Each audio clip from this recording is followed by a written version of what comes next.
안녕하세요. 시원한 한방경매 박시우입니다. 수익률이 시원한. 자, 오늘 날씨가 너무 좋습니다. 오늘 여의도 갔다 왔는데 벌써 벚꽃이 좀 펴 있더라고요. 이 봄처럼 여러분들 가정에도 행복한 기운이 깃들기를 바랍니다. 오늘 강의에 들어가기 앞서서 블로그에 온 이야기 등 해당 관련 제도를 보다 제가 쉽게 설명하기 위해서 풀어서 해석해 둔 것이므로 관련 제도가 구체적 사실 등에서는 적용이 배제될 경우도 있음을 알아주시기 바랍니다. 법은 딱 수학처럼 공식화될 수 없는 한계를 가지고 있기 때문입니다. 그래도 저니까 이렇게 말을 합니다. 상식적인 이야기를 먼저 시작을 해보겠습니다. 10억짜리 아파트를 팔았는데 하자가 없는 10억짜리 가치 있는 물건이 건너가는 것이 상식일 것입니다. 그런데 가격은 10억을 바꿔서 물건을 1억 원 하자 있는 물건을 건네주었다면 그것은 형사상 사기에 해당하겠죠. 10억 원 물건을 값을 치르고 샀다면 당연히 10억 원의 가치 있는 물건을 가져와야 한다는 것이죠. 그런데 1억 원 하자 있는 물건이 건너왔다면 매수자는 당연 그 물건을 판 매도자에게 1억 원에 해당하는 책임을 물 수 있어야 할 것입니다. 이런 법리가 담보 책임의 법리입니다. 실제법상 이런 담보 책임에 관한 법리가 민사집행법의 경매 사건에서도 그대로 적용된다는 것입니다. 다만 그 적용 시기가 민사집행법상 경매 절차가 모두 끝난 이후인 배당기일 이후에 책임을 물을 수 있다는 시간적 한계점을 가지고 있다는 차이점만 있을 뿐입니다. 먼저 법조문부터 설명을 해드리겠습니다. 이렇게 날 좋은 날 법조문을 얘기하고 있는 저의 마음은 어떻겠습니까? 마음은 바다로 가 있습니다. 먼저 민법 제570조 매도인의 담보책임 조문에 대해서 설명을 하겠습니다. 전조의 경우에 매도인이 그 권리를 취득하여 매수인에게 이전할 수 없는 때에는 매수인은 계약을 해지할 수가 있습니다. 그러나 매수인이 계약 당시 그 권리가 매도인에게 속하지 아니함을 한 때에는 손해배상을 청구하지 못한다고 규정하고 있습니다. 여기에서 전조를 알아야겠죠. 민법 569조 조문을 다시 한번 설명을 하겠습니다. 타인의 권리 매매 조문입니다. 매매의 목적이 된 권리가 타인에게 속한 경우에는 매도인은 그 권리를 취득하여 매수인에게 이전해야 한다고 규정하고 있는데 잘 살펴보면 조문 제목이 상식과는 다르게 조금 이상합니다. 어떻게 타인의 권리를 매매할 수 있을까요? 우리 민법 체제하에서는 타인의 권리도 매매할 수 있습니다. 다만 사기꾼들이 사기를 치는 것을 타인의 권리를 매매하는 것은 형사적 문제로서 별건으로 하고 민법상에는 타인의 권리도 매매할 수 있다는 것입니다. 그 이유가 매매라는 계약은 설령 계약 당시는 자신의 것은 아니지만 잔금 이행기에 그 권리를 이전받아 매수자에게 이전해 주기만 하면 되는 이행의 문제를 남기는 약정이기 때문입니다. 그러면 경매에서도 타인의 권리가 매매된 것으로 밝혀지면 역시 낙찰자는 민법 제578조와 570조를 근거로 매도인의 담보 책임을 물을 수 있다는 것입니다. 재밌죠? 채무자의 재산이 아니라 제3자의 재산이 경매로 진행되는 경우도 생각해 볼 수 있겠죠. 이럴 경우를 대비해서 민사집행법에서는 제3자 이의 소라는 제도를 두고 있습니다. 다만 이 제도는 채무자가 아닌 사람이 채무자 재산으로 알고 법원이 매각을 진행하는 경우 그 재산이 채무자 재산이 아니라 자신의 것으로 하면서 불복하는 제도이므로 낙찰자 입장에서 다른 사람의 물건을 낙찰받은 경우 그 하자에서 벗어나는 담보 책임과는 약간 다른 제도입니다. 다시 민법 조문을 보죠. 571조 선의 매도인의 담보 책임 조문에서는 1항에서는 매도인이 계약 당시에 매매의 목적이 된 권리가 자기에게 속하지 아니함을 알지 못한 경우에 그 권리를 취득하여 매수인에게 이전할 수 없는 때에는 매도인은 손해를 배상하고 계약을 해지할 수 있고, 2항에서는 전항의 경우에 매수인이 계약 당시 그 권리가 매도인에게 속하지 아니함을 안 때는 매도인은 매수인에게 대하여 그 권리를 이전할 수 없음을 통지하고 계약을 해지할 수 있다고 규정하고 있습니다. 이 두 가지 경우의 조문을 일단 다시 정리를 해드리면 570조는 매도자가 자신의 권리가 아닌 것을 알고서 매매한 경우이고 571조는 매도자가 자신의 것이 아님을 모르고 매매한 것이 경우이므로 하나는 매수자도 그 사실을 모르고 매수한 경우와 매수자가 그 사실을 알고 매수한 경우로 구분되어 있죠. 이 조문은 매도자가 나중에 알고 보니 그 물건이 자신의 것이 아니라는 것이 밝혀진 경우에 해결에 관한 제도입니다. 이상의 조문은 권리가 전부가 타인에게 속한 경우인 매도인의 담보 책임 조문입니다. 그러면 권리의 일부가 타인에게 속한 경우의 이야기는 권리의 일부가 타인에게 속한 경우에 가장 많이 발생되는 경우가 무엇이 있을까요? 예를 들어서 A라는 아버지가 사망을 하고 나서 B와 C라는 자식에게 상속을 했는데 이 자식들이 상속을 받았는데 B가 서류를 위조하여 자신 앞으로 부동산 등기를 하고 그 부동산을 제3자에게 매매한 경우가 있을 것입니다. C가 재산의 2분의 1은 자신의 것이라고 주장하는 순간 제3자는 2분의 1은 매수하지 못한 경우가 될 수가 있습니다. 이것도 조문을 보면 572조 권리의 일부가 타인에게 속한 경우와 매도인의 담보 책임 조문에 나옵니다. 1항에서 매매의 목적이 된 권리의 일부가 타인에게 속함으로 인하여 매도인이 그 권리를 취득하여 매수인에게 이전할 수 없는 데에는 매수인은 그 부분의 비율로 대금의 감액을 청구할 수 있고 2항에서는 전항의 경우에 잔존한 부분만이면 매수인이 이를 매수하지 아니하였을 때는 선의의 매수인은 계약 전부를 해지할 수 있습니다. 3항에서는 선의의 매수인은 감액 청구 또는 계약 해제 외에 손해배상을 청구할 수 있다라고 규정하고 있고 이때 권리행사 기간에 대하여는 573조 전조의 권리행사의 기간 조문에 나오는데 전조 권리 매수인이 선인 경우에는 사실을 안 날로부터 악인 경우에는 계약한 날로부터 1년 내에 행사해야 한다고 규정하고 있습니다. 자, 다음으로는 매매 목적물의 수량이 부족하거나 일부가 멸실된 경우의 담보책임 문제에 대해서 설명을 하겠습니다. 이거는 민법 제574조 수량 부족 일부 멸실의 경우와 매도인의 담보책임 조문에 나옵니다. 민법 제572조와 그 5조 79조 규정은 이게 제가 잠깐 기억이 안 나는데 수량을 지정한 매매 목적물이 부족한 경우와 매매 목적물의 일부가 계약 당시에 이미 멸실된 경우에 매수인이 그 부족 또는 멸실을 알지 못할 때라고 준용하고 규정하고 있어요. 이 조문은 분명 감정평가 부분에는 있던 물건이 그 이후에 사라져버린 경우 낙찰자가 그 사실을 알고서 대처할 수 있는 조문이 될 것입니다.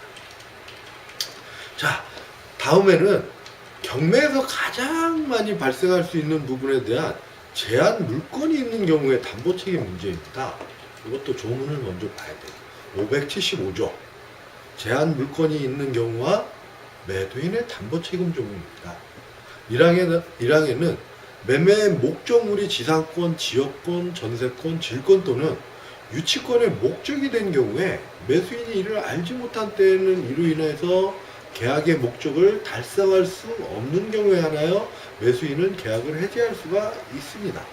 기타의 경우에는 손해배상만을 청구할 수가 있고 2항에서는 전항의 규정은 매매의 목적이 된 부동산을 위해서 존재할 지역권이 없거나 그 부동산에 등기된 임대차 계약이 있는 경우에 준용을 하고 3항에서는 2항의 권리는 매수인이 그 사실을 안달로부터 1년 이내에 행사해야 한다고 규정하고 있습니다. 이를 상세히 한번 살펴보면 일단 제한 물건이 무엇인지를 알아야 합니다.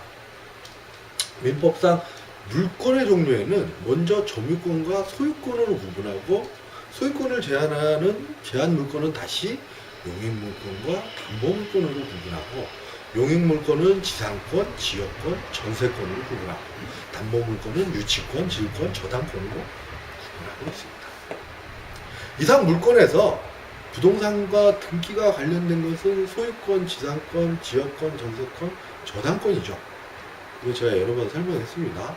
유치권은 등기할 수 없는 담보물권이고 동산질권은 말 그대로 동산에 관한 것이고 권리질권의 경우 우리가 볼 수 있는 것이 저당권을 담보로 돈을 빌리는 것으로서 권리질권은 저당권과 함께 부동산 등기상에서 볼 수 있습니다. 자, 그 다음이 제한물권이 있는 경우 담보 책임에 대한 사례를 한번 만들어 봅시다. 일단 제한물권이 있다는 사실을 모르고 낙찰을 받아야 하고 그 제한물권으로 인해서 매각 목적을 달성할 수 없어야 하는 요건을 갖추어야 이 담보 책임을 주장할 수가 있습니다. 블로그 글을 참조하세요. 제 얘기만 듣고는 이해가 안 갈 수가 있습니다. 사례를 한번 만들어 보면 2011년 2월 9일 지상권이 있고 2012년 3월 4일 K은행이 저당권이 있고 2014년 K은행이 경매를 신청한 사건에서 권리 분석을 하면 어떻게 될까요? 말소 기준 권리가 2012년 3월 4일 K은행 저당권입니다. 그러면 선순위 지상권은 낙찰자에게 인수가 되는데 낙찰자가 이 지상권 인수를 이유로 매도인의 담보 책임을 물어 계약을 해제할 수 있겠습니까? 아닙니다. 앞에서 본 바와 같이 경매에서 매도인의 담보 책임을 물을 수 있으려면 요건 두 가지가 필요하죠. 먼저 선의해야 하고 다음으로는 매각 목적을 달성할 수 없어야 하는 경우가 있어야 한다는 것입니다. 그런데 이 사건에서는 낙찰자는 선순위 지상권이 있다는 사실을 알고 낙찰을 받았기 때문에 담보 책임을 묻을 수 없다는 것이죠. 부동산 등기에 기재된 권리는 악의로 주장하고 있습니다. 등기에 나온 권리를 등기부를 보지 않고 입찰하였다고 하여 몰랐다라고 하는 선이라고 주장할 수 없는 것입니다. 결국 그러면 담보 책임을 물을 수 있는 경우는 법정 지상권과 유치권으로 한정이 되겠죠. 낙찰자 경매 진행 과정에서 법정 지상권 문제나 유치권 있는 사실을 모르고 낙찰받게 되고 그 법정 지상권이나 유치권으로 인해서 매각 목적을 달성할 수 없는 경우에는 이 조문을 근거로 매도인의 담보 책임을 물을 수 있을 것입니다. 그리고 유치권에 대한 사건을 가지고 매도인의 담보 책임은 블로그글로 대신하겠습니다. 여러분도 좀 글을 읽고 공부하셔야 됩니다. 여기까지가 담보 책임 종류에 대한 내용입니다. 여기서 볼 수 있듯이 민법상 담보 책임은 582조까지가 있습니다. 그런데 경매는 578조에 위치하고 있습니다. 이 조문의 위치하는 것도 중요합니다. 이 말은 조문에서도 볼 수 있지만 민법 제 578조 전 8조에서 담보 책임을 물을 수 있다고 하고 있습니다. 그러면 민법 제 580조인 하자 담보 책임은 경매에서는 적용할 수 없다는 것입니다. 이 말인즉 물건의 하자로 인한 책임은 경매에서는 그 책임을 물을 수 없다는 것입니다. 예를 한번 들어볼게요. 낙찰받은 물건에 물리적으로 하자가 있다는 이유로 경매 낙찰받은 물건에서 담보 책임을 물을 수 있겠습니까? 없다는 것입니다. 다만 이 경우는 담보 책임을 물을 수는 없지만 민사집행법 제121조 6호 사유인 자신이 책임질 수 없는 사유로 물건에 물리적 훼손이 있는 경우에 사유를 들어 이의 신청이나 매각 허가에 대한 즉시항고, 매각 허가 결정 취소 신청을 하여야 구제를 받을 수 있습니다. 제가 설명해 드렸었습니다. 자, 그리고 다음은 경매를 하는 사람들이 반드시 알고 있어야 할 유명한 판례를 한번 제가 알려드리겠습니다. 판례 96구 64 매각대금을 납부하고 나서 배당 기일까지는 어떤 구제결제를 받아야 하는가에 대하여 그 근거 구증이 없는 것을 보완해 주는 것으로 대금 납부 이유와 배당 기일 사이에서 민사집행법 제127조를 유추 적용하여 담보 책임을 추구할 수 있다고 판시하고 있습니다. 소유권에 관한 가등기의 목적이 된 부동산을 낙찰받아 낙찰 대금까지 납부하여 소유권을 취득한 낙찰인이 그 뒤 가등기에 기한 변동기가 격려됨으로써 1등 일단 취득한 소유권을 상실하게 된 때에는 매각으로 인해서 소유권의 이전이 불가능하였던 것이 아니므로 민사소송법 611조에 따라 집행법원으로부터 그 경매의 취소 결정을 받아 납부한 낙찰대금을 받아받을 수는 없다고 할 것이나, 이는 매매의 목적 부동산 설정된 저당권 또는 전세권의 행사로 인해서 매수인이 취득한 소유권을 상실한 경우와 유사하며 민법 578조, 576조를 유추 적용하여 담보 책임을 추구할 수 있다고 할 것입니다. 이러한 담보 책임은 낙찰인이 경매 절차 밖에서 별수에 의하여 채무자 또는 채권자를 상대로 추구하는 것이 원칙이라 할 것이나, 아직 배당이 실시되기 전이라면 이러한 때에도 낙찰인으로 하여금 배당이 실시되는 것을 기다렸다가 경매 절차 밖에서 별수에 의하여 담보 책임을 추구하게 하는 것은 가혹합니다. 이 경우 낙찰인은 민사소송법 613조를 유추 적용하여 집행법원에 대하여 경매에 의한 매매계약을 해제하고 납부한 낙찰대금의 반환을 청구하는 방법으로 담보 책임을 추구할 수 있다고 판시하고 있습니다. 이 방법은 좀 멋있죠? 판례 요거는 좀 알아놓으셨으면 좋겠습니다. 당시 민사소송법 제 613조 조문은 이랬습니다. 613조 부동산의 멸실 등에 의한 경매 취소 조문인데, 부동산의 멸실 기타 매각으로 인해서 권리의 이전을 불가능하게 하는 사정이 명백하게 된 때에는 법원은 강제경매의 절차를 취소한다야 하는 내용이었습니다. 과거 민사소송법 613조는 현행 민사소송법 127조 조문에 해당한다 할 것입니다. 127조 매각 허가 결정의 취소 신청 조문이죠. 121조 제6호에서 규정한 사실이 매각 허가 결정이 확정 뒤에 밝혀진 경우에는 매수인은 대금을 낼 때까지 매각 허가 결정의 취소 신청을 할 수 있다고 규정하고 있습니다. 자, 다시 한번 정리하겠습니다. 부동산 경매에서 담보 책임을 묻기 위해 가장 기본적인 지식입니다. 먼저 민법 제570조 78조 경매와 매도인이 담보 책임 조문에 대해서 정확히 이해를 가져야 하고, 조문 1항에서는 선의와 매각 목적을 달성할 수 없는 경우를 요구하고 있다는 것을 제가 앞에서 설명해 드렸습니다. 여기서 그러면 선의가 무엇인가가 궁금해야 됩니다.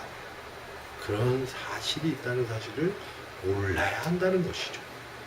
예를 들어보면 2016년 3월 2일 낙찰을 받을 때까지 선순위 임차인이 있는 사실을 낙찰자가 전혀 몰랐다는 경우로서 그 세입자가 배당 이후에 선순위 세입자로 밝혀진 경우라면, 낙찰자는 그 세입자가 선순위 세입자를 사실을 알지 못한 선의에 해당하는 사람이 될 것이라는 것이죠. 경매에서 담보 책임과 해제 방법, 해체에 따른 대금 반환 청구 방법도 좀 기니까 블로그로 대신하겠습니다. 오늘 강의는 시간이 많지 않아 여기까지 합니다. 그간 경매 절차에서 하자가 발생하는 경우 그 하자를 치유하는 방법인 민사집행법 제121조 매각 허가에 대한 이의신청, 동법 129조 130조의 즉시항고, 동법 127조의 매각 허가 결정 취소 신청, 그리고 오늘 설명한 민법 578조의 경매와 매도인의 담보 책임까지 저도 제대로, 이 정도를 제대로 알고 있으면 국내 부동산 경매 전문가 그룹 중에서도 상위 클래스에 속하는 전문가라고 할 수 있을 것입니다. 실제 경매를 해본 사람이면 알 겁니다. 이런 절차에 따라 낙찰자가 구제받아야 할 일이 그렇게 많지는 않습니다. 대부분 경매 사건에 이런 구제 절차가 필요 없을 정도로 권리관계에서는 별 문제가 없습니다. 근데 여러분, 이런 내용을 왜 알고 있어야 하는 이유가 무엇일까요? 박시우를 아는 모든 분, 자신을 가지십시오. 자신을 믿고, 그리고 스스로 자신감이 생기면 더 많은 것들이 보입니다. 터무니없는 낭설로 고객들에게 불안감을 조장하는 경매 브로커들이 말이 자신감이 생기면 다 이게 거짓이구나로 보일 겁니다. 이 세상을 살려면 돈을 미치도록 벌어서 폼나게 살아야 됩니다. 지금 현대 사회인의 가장 성공이라는 모델이죠. 돈이 없으면 아무것도 진리가 될 수가 없습니다. 수천 년의 역사를 가져온 그 위대한 진리도 돈 앞에서는 장사가 없기 때문입니다. 어떻게 돈을 벌 것인가요? 제가 어제 강의에서도 제가 얘기했죠. 불로소득에 대한 6,700조에 대한 6,700조. 어떻게 돈을 벌 것입니까? 대한민국에 지금은 부동산밖에 없습니다. 부동산 그 중에서 경매라는 카테고리가 2017년엔 키워드가 될 것입니다. 작년부터 제가 늘 얘기했죠. 올해 하여튼 많이 나올 거예요. 때문에 수많은 사람들이 지금도 경매를 배우고 열심히 도전하는 거죠. 그런데 잘못된 고정관념 때문에 경매를 두려워하는 사람들이 많이 생겨나고 누군가 그 불안감을 조장하여 막대한 이득을 챙기고 있기 때문에 이 멋진 박시우가 밤잠 못 자가며 이런 글들을 쓰고 있는 것입니다. 왜? 시정하고 싶습니다. 다시 말하지만 경매를 제대로 알고 하시면 불안해하거나 절대 두려워할 일이 없습니다. 불안해하거나 두려워해야 할 대상은 부동산 경매가 아니라 본인의 무지, 주변의 인맥, 그리고 한방향으로 사는 방식일 것입니다. 여러분, 돈 몇백만 원으로도 투자가 언제든 가능합니다. 수익이 수십 배가 날 수도 있습니다. 오십시오.